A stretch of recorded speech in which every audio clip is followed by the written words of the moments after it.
Hello, hi students, welcome to our channel. This is Bhaskar Bora. Today, in this video, we are going to discuss about real numbers, which is the first chapter in 10th class mathematics. Mathematics. If anyone says the word mathematics, what immediately comes to our mind? Yes, of course, numbers. These numbers are playing an important role in our day-to-day life. Do you agree or not? So what would be happen if numbers do not exist? Have you ever think about it? Please pause this video for some time and think about it. What do you think about it? Can you imagine our life without these numbers? Our life would be so difficult without these numbers. Why? Because if there are no numbers, then we cannot count anything, and there are no measurements, there is no time, and there is no exact science and no medicines at all, and nothing can be valued quantitatively, and age of anything cannot be defined accurately, and no electronics, electricity, and forget about computers, smartphones, etc. So life would be very horrible without these numbers. Coming to these numbers, in our previous classes, we learned some various types of numbers, and you know very well those types. So when we say the numbers, generally first we recall natural numbers. Natural numbers are denoted with the letter N, and this number starts with 1, and later each number increases by 1 after 2, 3, 4, 5, etc. It goes on unlimitedly. After natural numbers, we were introduced by whole numbers. These whole numbers represented with the letter W, and we know very well these numbers starts with 0, next 1, 2, 3, like that, etc. up to infinite. Whole numbers are there. And after whole numbers, we learned integers. These integers represented with the letter I or Z. And you know very well, in integers we have negative integers and positive integers along with 0. And in these integers, the smallest negative integer we can't say, and also the biggest positive integer we can't say. And in the negative integers, the biggest negative integer is -1, and the smallest positive integer is +1, and the smallest positive integer is 1, and 0 is neither positive nor negative. After integers, we were introduced by the another numbers that are rational numbers. These rational numbers are also called quotient numbers.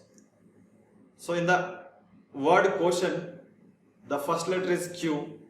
So we are representing these rational numbers with the letter Q. The general form of these rational numbers is, of course you know very well, that is P by Q, and where P and Q both are integers and Q not equals to 0. So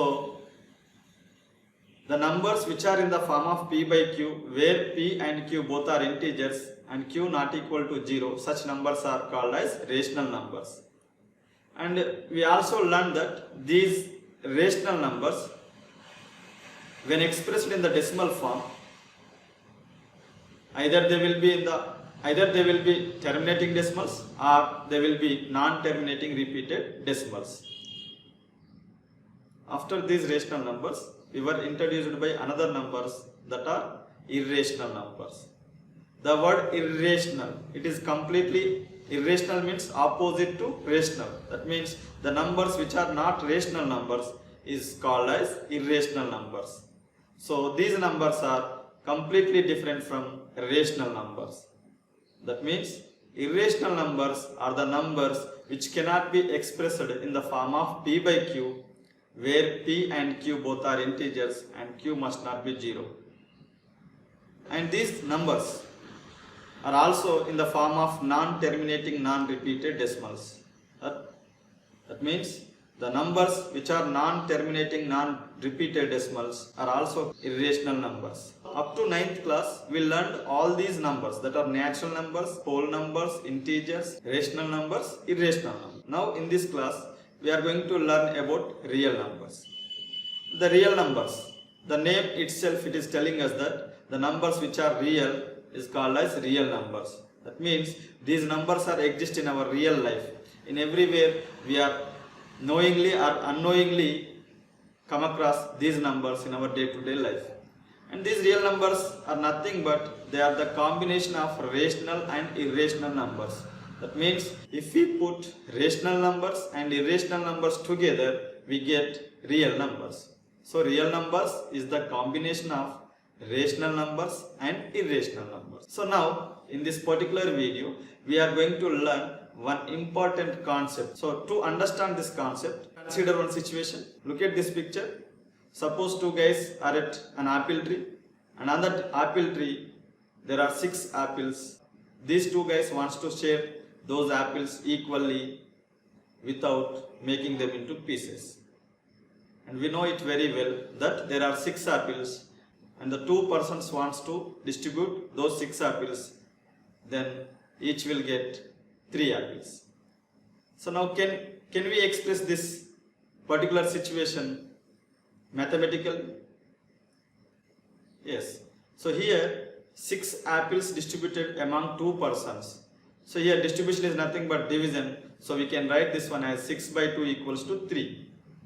So this 6 by 2 equals to 3 can also be expressed using division fact. So we learned in our previous class division fact, that is dividend equals to divisor into quotient plus remainder.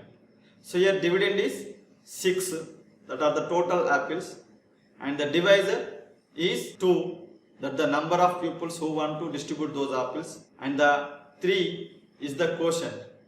3 is the number of apples that each person get when distributed 6 apples. And remainder, here after distributing 6 apples, no apple is left over on the tree. So that means the remainder is 0 here.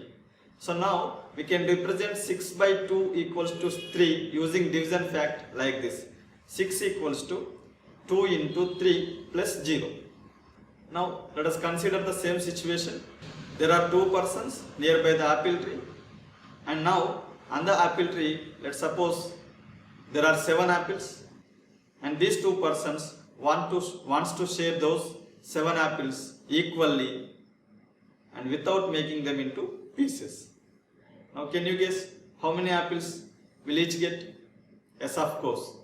There are 7 apples and 2 persons wants to share those apples, then without making them into pieces, then each will get 3 apples, 1 apple left over on the tree. Now, can we express in this situation using division fact? Yes, here the total apples 7 is the dividend. 7 equals to, these apples are distributed by 2 persons, so the 2 is the quotient, and by distributing them, they each get 3 apples. That's why 3 is the quotient.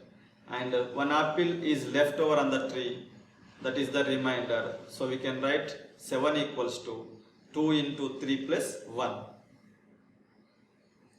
Now again let us consider the same situation with 3 persons. So let us suppose there are 3 persons nearby the tree, and there are 6 apples on the tree, and these 3 persons want to share equally those apples without making them into pieces. So since there are 6 apples and these 3 persons want to share them equally, then each will get 2 apples. So if we want to express this situation using division fact, we get 6 equals to 3 into 2 plus 0, where 6 is the total apples and 3 is the number of persons who wants to share the apples equally, and 2 is the number of apples that those persons will get each, and 0 is the remainder. That means after distributing 6 apples, nothing left over the tree. Now again consider the same situations with these 3 persons, but now the number of apples on the tree is 7. Now write the division fact for this particular situation. So if we write the division fact for this particular situation, we get 7 equals to 3 into 2 plus 1. So now those 7 apples distributed among 3 persons equally, and each will get 2 apples and 1 apple left over on the tree, where 7 is the total apples that should be distributed and 3 is the number of persons who want those apples, and 2 is the number of apples that each person get after distributing, and 1 is the leftover apple on the tree. Now again consider the same situation with the same 3 persons, but the number of apples on the tree is 8. Can you write the division fact for this situation? Let's write the division fact for this situation. I think you write it as 8 equals to 3 into 2 plus 2. So where 8 is the total apples and 3 is the number of pupils and 2 is the number of apples that each person get, and 2 is the remainder, that the number of apples that left over the tree. Now again I am giving the same situation with these 3 persons, but the number of apples, if suppose 9 is there, then write the division fact for this situation. I guess you write it correctly, that is 9 equals to 3 into 3 plus 0. So when there are 9 apples and if these 9 apples distributed among 3 persons, then each person will get 3 apples and no apple left over on the tree. Now observing all these examples, let us write the division facts of these situations. In the first we write 6 equals to 2 into 3 plus 0. In the next case, the number of apples increased by 1, and then we write the division fact as 7 equals to 2 into 3 plus 1. And in the next situation, we take 6 apples and the number of persons we consider 3, then we get the division fact 6 equals to 3 into 2 plus 0. And in the next situation, we increased the number of apples by 1, but we consider the number of persons 3, then we get the division fact 7 equals to 3 into 2 plus 1. And in the next situation, again we increased the apples by 1, that the total number of apples become 8, and the number of persons who distributed them is 3. So then we get the division fact as 8 equals to 3 into 2 plus 2. Then again we increases the number of apples by 1, the total number of apples becomes 9, and we get the division fact as 9 equals to 3 into 3 plus 0. Now suppose, can we write the division fact if the number of apples 10 and the number of pupils are 3? Yes. If we write the division fact for this situation, we get 10 equals to 3 into 3 plus 1. If we observe all these division facts, here in the first situation, when 6 is divided by 2, we get another 2 numbers, that is 3 and 0. Coming to the second situation, when 7 is divided by 2, for 7 and 2, we are getting another 2 numbers, that is 3 and 1. So come to the next one. When 6 is divided by 3, we get another 2 numbers, that is 2 and 0. And in the next situation, when 7 is divided by 3, we get another 2 numbers, that is 2 and 1. When 8 is divided by 3, we get another 2 numbers, that is 2 and 2. So when 9 is divided by 3, we get another 2 numbers, that is 3 and 0. So by observing all these examples, we can generalize it. So let us replace the numbers by using variables. Suppose, let us consider this division fact again. 7 equals to 3 into 2 plus 1. Let us consider this division fact again. 7 equals to 3 into 2 plus 1.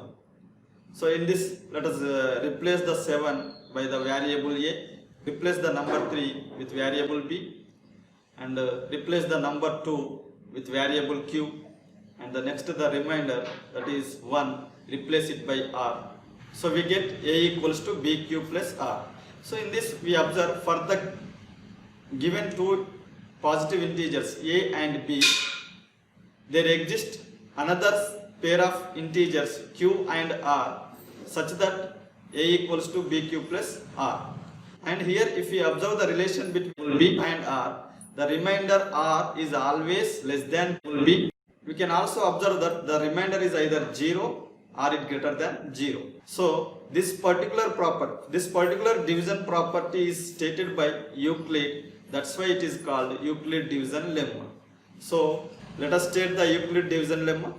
It states that for any two positive integers a and b, there exists a unique pair of integers q and r satisfying the condition a equals to bq plus r, and here the remainder r is always greater than or equal to 0.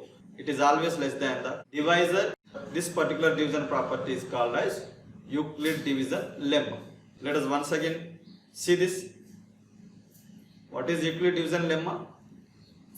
For given any two positive integers a and b, there exists a unique pair of integers q and r satisfying a equals to bq plus r, and the remainder, that is greater than or equal to 0. It is always less than b. Using this Euclid division lemma, we can prove some theorems and some problems also. So we can discuss in our next video how to prove those problems and theorems using Euclid division lemma. Thank you.